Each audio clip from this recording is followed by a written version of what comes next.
Hey indie fans, and welcome to another episode of Tier List Tuesdays, where I have immediately abandoned the tier list format for something a little bit different, but I assure you it's still going to be a ton of fun. So let me introduce it. I am someone that really enjoys 100%ing video games, and just alongside this platinum list here, you'll see all of the games that I have platinumed to this point in my gaming career. Up until maybe last year around March, I had only platinumed about 30 games or so, because platinuming and 100%ing games was something I liked the idea of doing, but I wasn't really good on following through and actually doing it. So I set myself a challenge last year to platinum 50 games, and I managed to do that. So here you'll find upwards of 80 games that I have finished 100%, and what I'm going to do is I'm going to put them into this little list and categorize them, such as my first one, the latest one, the easiest one, etc.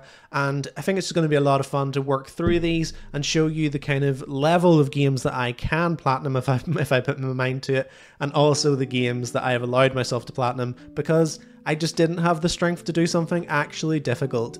So we'll run through these one at a time. Some of them are predetermined, like the one I want to do, the one I'm working on, the one I'll never do. They are all hidden at the top of the screen, and I will do those whenever we get to them. But let's work these all out together. So let's start with my first one. The first one that I ever did, and I'm just going to look and find it here. It's going to be around this side. It is... Hello, hello, hello, where are you at? Pardon me. Yeah, so the first one I ever did was Fallout New Vegas. Fallout New Vegas was a game that I played so much in my childhood, like from the ages of... What age would I have been when that came out? Maybe 14 years of age, and just played the life out of it. Like, I had saves with maybe 500 hours on them, and if you know how Fallout New Vegas works, is the longer your save is, the bigger the file gets. So it got to the stage where I just couldn't play my save file anymore because it got corrupted, or the game would just crash because it couldn't support the size of the file. It was absolutely mental. But yeah, the first one I ever did was Fallout New Vegas. In terms of difficulty, it's not actually that hard, but you do have to do a couple of playthroughs to beat the game with the NCR, beat the game with it's been so long since I've actually done it. Yes Man, the Legion, you have to do it a couple of times over, and there are a couple of little footery ones as well, and side quests, so it takes a while to actually do it. So I went back and done that, and it was a lot of fun.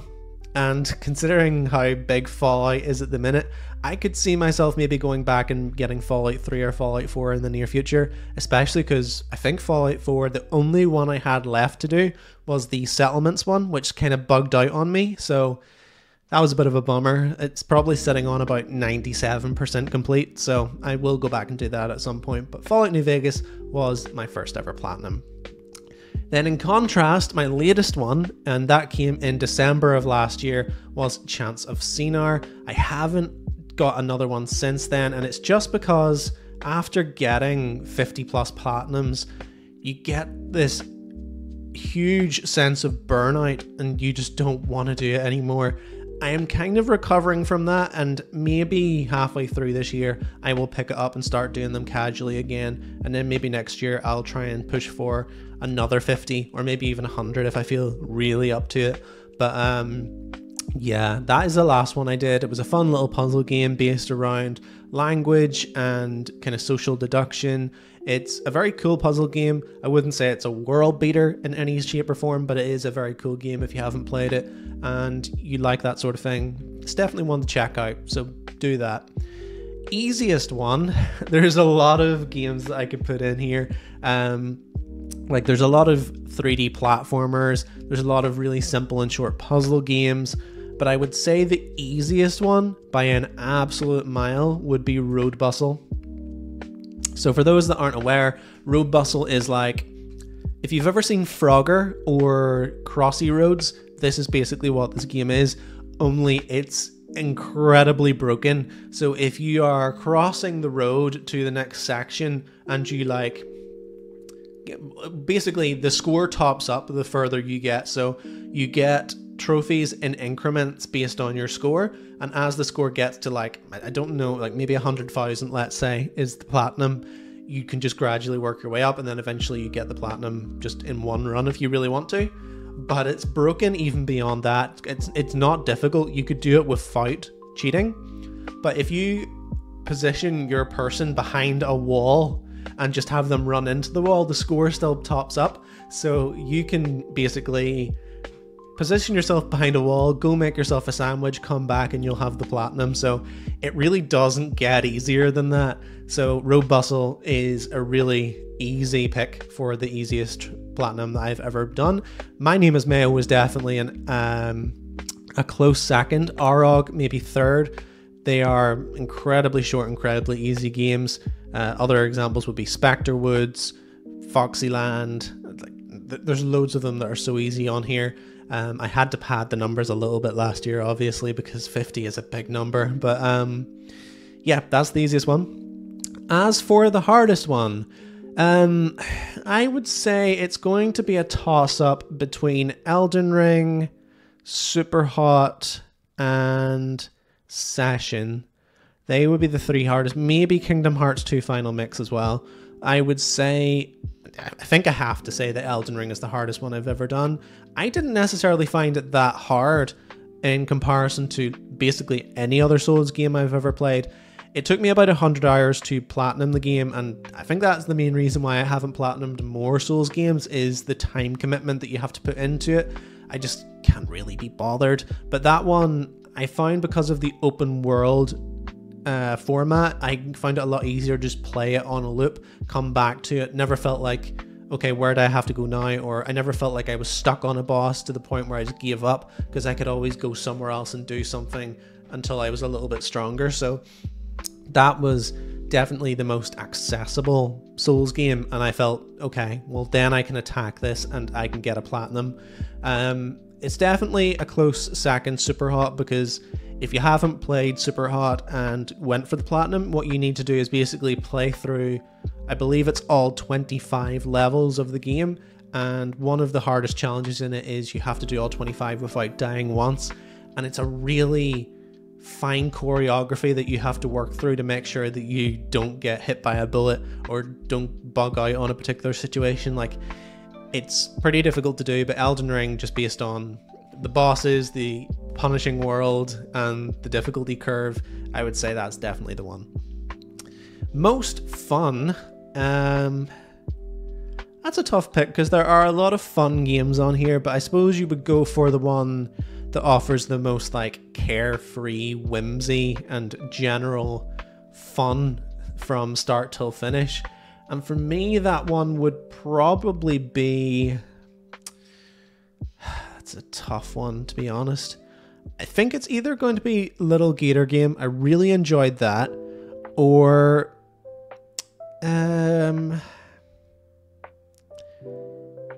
yeah, I think I'm gonna go Little Gator Game. In terms of fun, Little Gator Game is so incredibly fun because it's basically leaning into imagination and childhood whimsy. Like, the whole game is based around a huge playtime session, and it takes the open world Zelda format like Breath of the Wild and just boils it down to its finest parts. So it's just a much more easy, accessible, and silly form of what you get from Breath of the Wild, and it's so incredible. It's probably the best modern mascot platformer that I've played, perhaps other than Tinykin. I think Tinykin also deserves a mention, but Little Gator Game is probably the best modern mascot platformer that I've played since like the golden era. So that one is definitely the most fun that I've had with a platinum. That I don't know, I really did enjoy doing Kingdom Hearts 2, but for a different reason, maybe more nostalgic. Untitled Goose Game is another great shout. So I had fun with lots of these, but I think that is definitely the one. Then we have the most boring. Oh, there are quite a lot of options for most boring. Coffee Talk is definitely one of them. Another one would potentially be, I didn't like my time on Frog Island. I thought that was quite boring. Let me see, what else would be particularly boring? Most of these aren't long enough to be considered really boring platinums. Symphony, there you go. Symphony was the most boring. If you haven't played Symphony, it's like I would kind of compare it a little bit to Pseudo Regalia in terms of how it plays as a platformer. It's trying to be like a Dreamcast era platformer with tighter controls, but in the end, they end up feeling like tank controls, the same way that you would play a Tomb Raider game. Maybe a little bit less than that, but very much in the same ballpark. And it really relies on you getting into the story based around science and biology and discovery. And I really tried. I so tried to get into this game story. I could not do it, and it got to the point where I just turned on every single accessibility setting, turned on a guide, and beat the game in like an hour or two. I had to give up. I had all the intentions of getting my money's worth out of it and playing the game as intended, and it got to the point where I was just like, no, this is actually the most dull thing that I've ever played, so we need to just skip this entirely. So Symphony is easily the most boring of the ones that I've done. Guilty Pleasure, that's a tough one, because I think Guilty Pleasure is a weird one to categorize, just because what makes it a bad game that you have to feel guilty about loving. But I suppose that would be either Clive and Wrench or Skatebird. And of the two, I'd probably say Skatebird is the Guilty Pleasure. I found myself defending this game, which is basically a really janky Tony Hawk's game where you play as a bird. And the maps are kind of like urban settings and bedroom settings, almost like if you've played the old Toy Story games where you play in Andy's room and you're a tiny little toy. Same sort of vibe, but Tony Hawk's and you're a bird. The controls are terrible, the writing's quite fun, but generally speaking it's just not a very good game. But I loved it, I thought it was fun. I like skating games in basically any form that they come in, and this one it's just a little arcade based blast from the past with like the Tony Hawk's time based model. I liked it, but I can fully see and I'm fully self-aware in the fact that it is a terrible game. So if you don't have a lot of patience for games like this, I wouldn't recommend it, but I quite liked it. The one I lost sleep to, I would say the one I lost sleep to is probably going to be one of those grindy or hard ones. I'm going to put Super Hot in here because I lost sleep to that countless times in that period where I was trying to get through that last challenge. Like I mentioned, if you die once, it's over and you have to start again. And the run probably takes about 40 to 50 minutes each time, and each level's maybe taking you 3 to 5 minutes. So you're just gradually getting through, and it just means one small, tiny mistake and you're done. You're finished. So that's the one I lost sleep to, just simply because I tried it so many times, lost it so many times, and was put right back to the start. And whenever you lose like 40 minutes of progress and you're like, I have to start right from the start again, you just give up. But then you come right back to it the next day. So that's what I find myself doing, and that is Super Hot. The one that I quit. I have to jump up here for that one. Hollow Knight. Hollow Knight is the one that I quit. I was fully intent on getting the Hollow Knight Platinum. I had this ambition to do it, and this overzealous nature where I just thought, I am the guy. I am going to be the guy that gets to God Home, beats all the Pantheons, beats all the bosses, and makes it look easy as I do it. And I feel like I did relatively well. Like I'm sitting on about 70%. Couple of Pantheons are done. There's some side stuff that I haven't done in the main game, just because if I'm not going to beat the Pantheons, I'm not going to get the rest of that stuff anyway. It's not a big deal. But yeah, I am never going to finish that game. And that's why I'm going to copy it and I'm going to paste it in here. It's one that I'm never going to be able to do. I cannot do it. There is a way that you can cheese it and basically make yourself invulnerable. And the way that you do that is, it's like a really intricate procedure where you have to kind of fall into the water, fall through the map, respawn. Then the game thinks that you're like dead, but you're not, because you can still access things within the world. And then you can get through the Pantheons without taking a single hit because you've made yourself invulnerable. I don't want to be the guy that does that. I don't want to get it the cheap way, because where's the value and the fun in that? I don't think it's fun. I've done a lot off my own back to get through that game and a lot of the extra content, so I think that I can step away from that and say, do you know what? I did my best, and that's enough. Next up is the rarest one. The rarest one was definitely Session.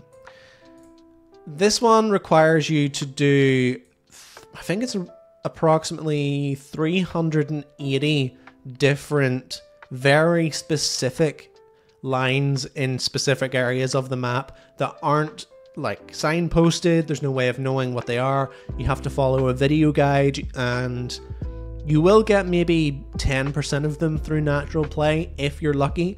The rest of them you're going to go and find through your own methods, mostly through video guides, and they are so intricate because this game, if you don't know, is a hyper-realistic skate sim. So even to do the most basic of stuff, you have to have the muscle memory and the knowledge of how that looks on the two thumbsticks, and obviously the triggers to do the rotations as well. It's crazy the level of not even reaction time, but just the level of skill you have to have just to do very basic stuff in that game. So whenever you're being asked to do very complex stuff and do it inch perfect in a particular way on a particular obstacle, it's crazy. And then you have to do that about 400 times. It took a long time. I think I played upwards of 100 hours to do that. It was a lot of effort to get it done. I thought I was never going to get it, but I did, and it is the rarest one I have because 0.1% of players have done that. So I'm pretty proud of it, and we'll leave it at that. Next up, we have the rage-inducing one. I don't know if I ever raged a lot at any of these games. Oh, do you know what? Yeah, I did. Jedi Fallen Order. I hated the map design of Jedi Fallen Order because the game itself is not that difficult. It's like a very poorly made Souls-like kind of game. The story's pretty cool. The fact that it's a Star Wars game and it comes with all the trappings of a Star Wars game makes it above average by default, basically. But the problem was the map design and the fact that you have to go and get all the collectibles in the game. Most of the maps work in like a one-way system. So you would loop around, you can use some shortcuts, but generally speaking, you have to go around the loop to get what you need. So unless you've mapped out all the collectibles that you need in an area, you're going to have to loop around 2 or 3 times just to get what you need.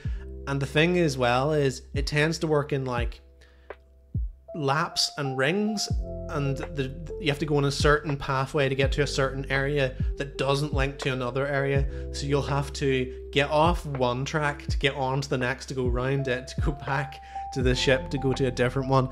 I can't really do justice to how bad the map system is in Jedi Fallen Order, and it is a little better in Survivor.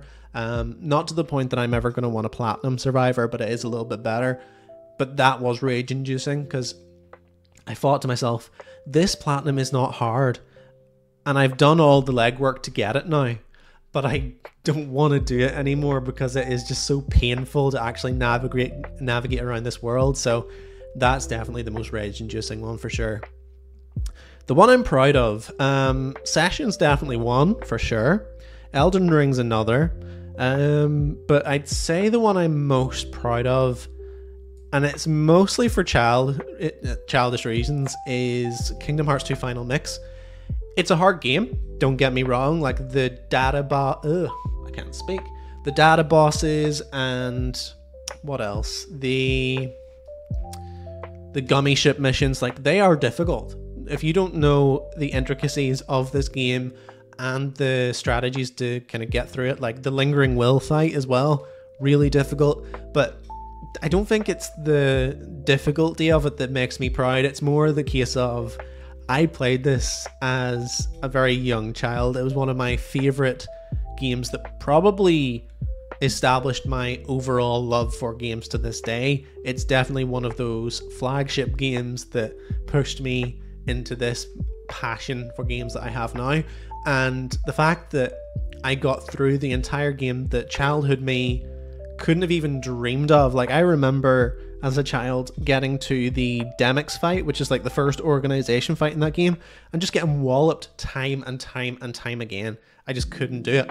But coming back to it as a full-grown adult with Twitch reactions and the ability to actually strategize and play the game properly, I beat everything the game had to ask of me, and that was really special. So that is definitely the one that I'm proud of.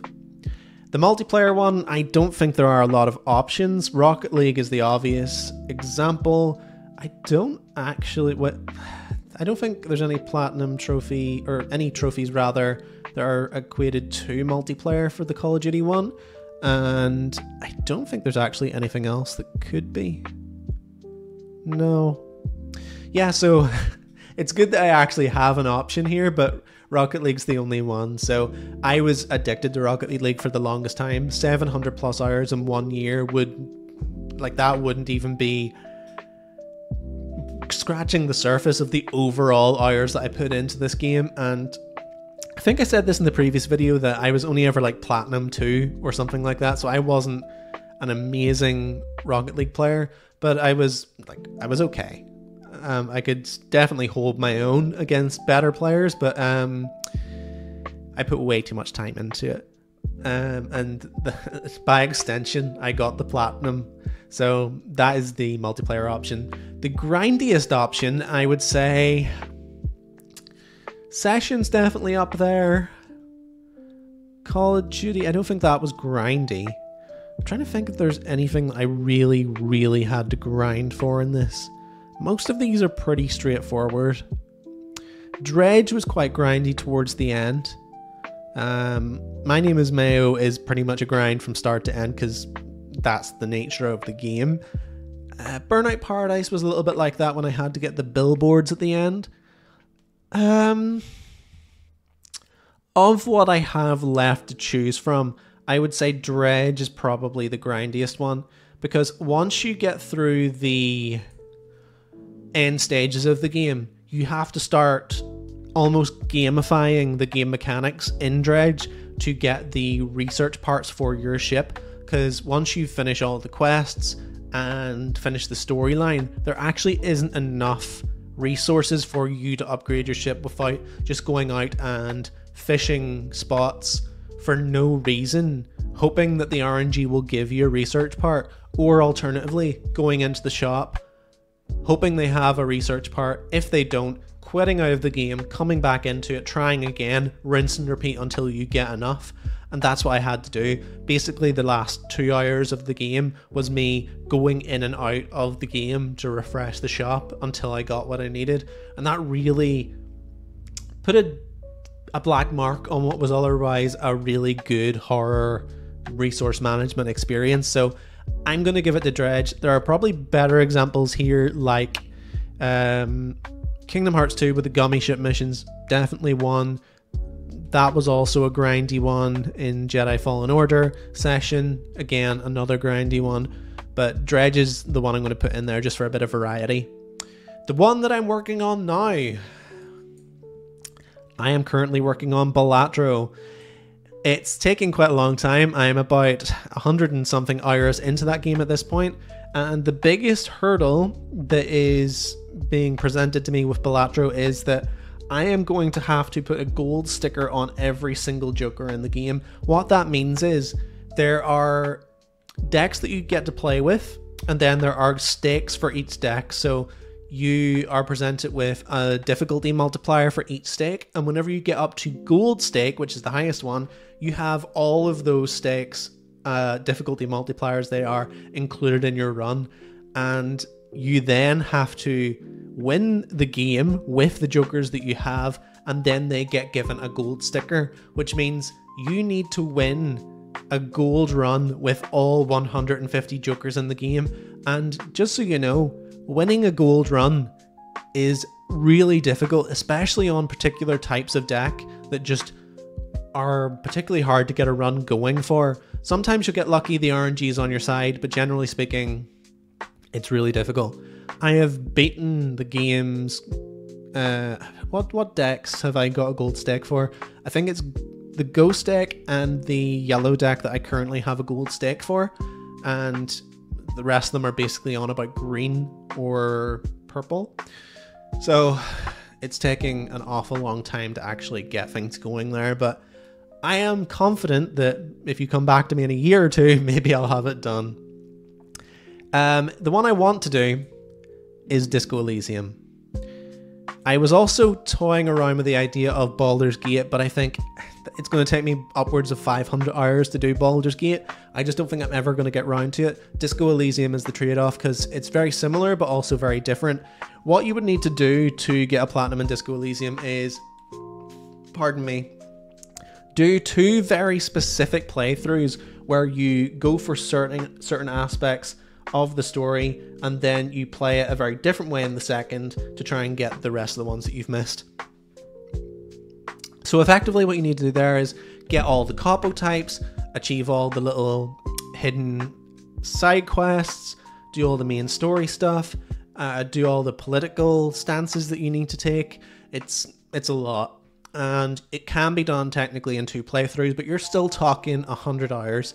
But the reason why I would quite like to do it is because I've seen everything the game has to offer, really. I've done multiple playthroughs of Disco Elysium. I've played it every which way, like a physical character, an intelligent build, Hobocop. I've done all sorts of things in the game. So I'm happy to kind of give license to the game and say, okay, you tell me how to play it this time and I'll just be along for the ride. So I'd be quite happy to do that. And then the last one, the weirdest one. I mean, I feel like we need to probably discuss Peppa Pig at some point. But there are a few others that you could potentially have in there. Spectre Woods is definitely one. Dragons in Space is another. They're both absolutely terrible games. Never play them. Evans Remains, another weird one that I don't know why I played, but I did. Are there any other standout weird ones? Let me see. No, I'd say the rest are pretty straightforward, but easily the weirdest one, based on me, this list and my general gaming preferences, it has to be Peppa Pig. So I played this one just because of the memes, mostly. If you're involved in the kind of platinum trophy hunting scene, this is a game that pretty much everyone has talked about or decided to play just for the trophies alone. The reason why I decided to do it was not because I really wanted the Platinum Trophy and to play Peppa Pig. The reason was because it was on the PlayStation catalog. It was free to play. I had a couple of hours just to go, okay, let's bolster these numbers in terms of my trophies again, and I played Peppa Pig. And it's not a very good game. It's one of those where I don't even know if a child would get anything out of that game, because it's so poorly optimized. It's so poorly kind of like navigating the game and actually getting from start to finish in terms of progression. It doesn't really showcase how to do that. It's almost like you do random things in the game and it never leads you to any particular thing, and you stumble upon little stories, but you'll end up doing them 4 or 5 times, repeating yourself, retreading old ground. And I could even see 5-year-olds and below getting frustrated with this game. So imagine how I felt. A guide certainly helped me get through it. But yeah, that's probably the weirdest one I have. My Name is Mayo is also a very weird game, but to be fair, pretty much everyone knows about My Name is Mayo by this point, so it's not even that weird anymore. So yeah, we'll go Peppa Pig.